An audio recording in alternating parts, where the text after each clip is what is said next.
Dragon was terrible. By Kelly DiPucchio. Pictures by Greg Pizzoli.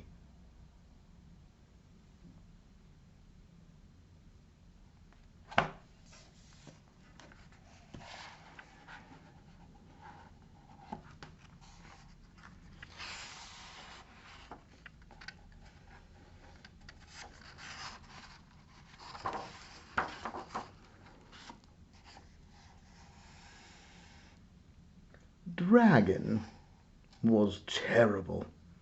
Naturally, dragons have a bit of terrible in them, because they're dragons after all.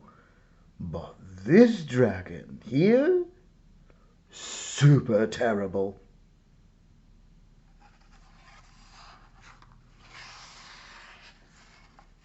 He stomped on flowers. He played tricks on the guards. And he spit on cupcakes. Who does that? Dragon. That's who.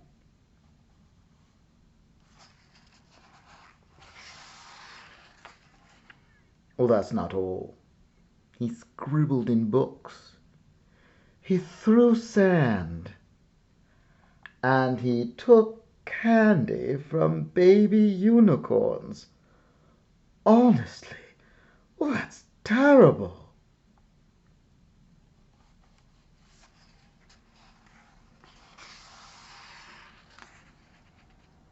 The king had had enough. Enough, he said, and he posted this sign. Brave knights, whoever shall tame the terrible dragon shall be rewarded with a gift. It shall be a nice gift. Ye shall like it. His Royal Majesty the King. Dragon was here.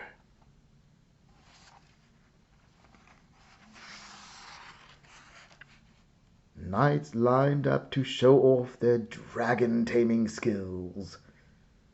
They all failed, miserably, and Dragon just grew more terrible.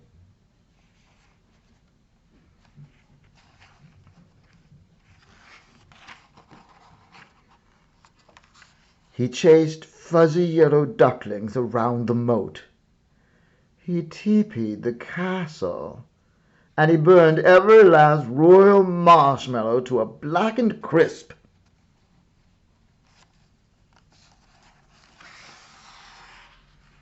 The villagers had had enough.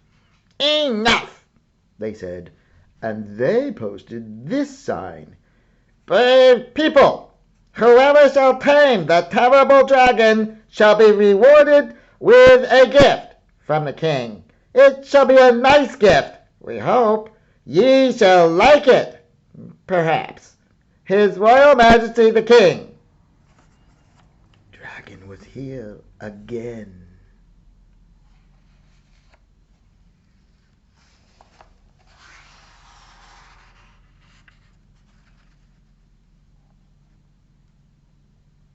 Ordinary blokes and lassies lined up to try their hand at taming the dragon. They all failed, embarrassingly so, and just when you thought it wasn't possible, Dragon grew even more terrible.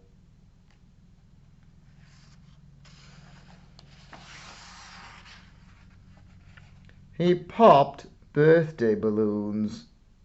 He drew funny faces on the drawbridge. And he burped in church, loudly.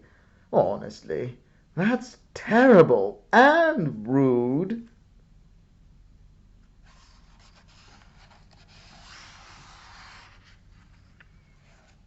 A boy, wearing a feathered cap and a look of determination, had had enough. Only he didn't say enough like you thought he would. Instead, he sketched a story.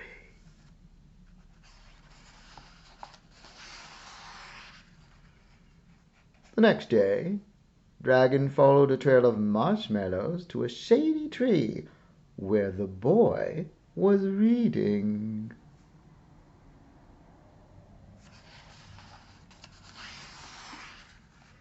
The boy spied the dragon out of the corner of his eye and began to read aloud in a booming voice.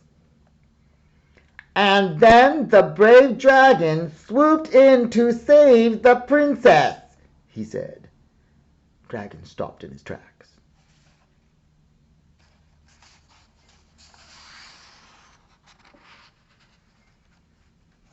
"But the terrible knight pulled out his wicked sword." Dragon pretended not to listen. "The brave dragon roared, and the fraidy cat knight trembled in his boots." Dragon pretended to walk away.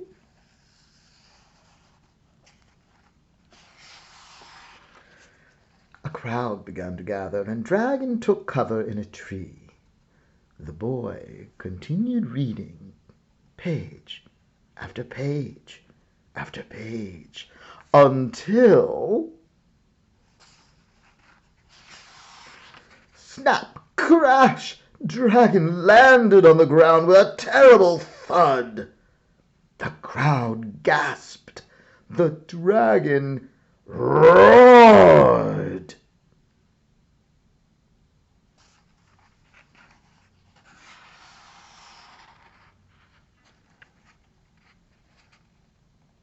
The clever boy didn't flinch.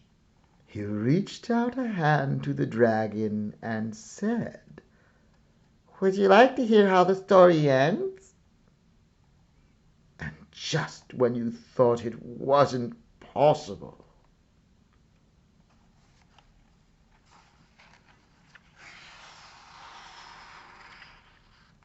Dragon smiled, and he took a seat beneath the tree with the other children. Honestly, that's adorable.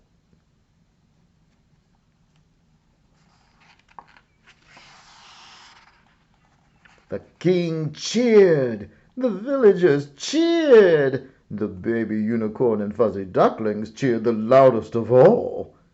At long last, the terrible dragon had been tamed. The end. Oh, hey, wait. What about that reward? Oh, yes, that. The gift was a new friend, a nice dragon. Of course.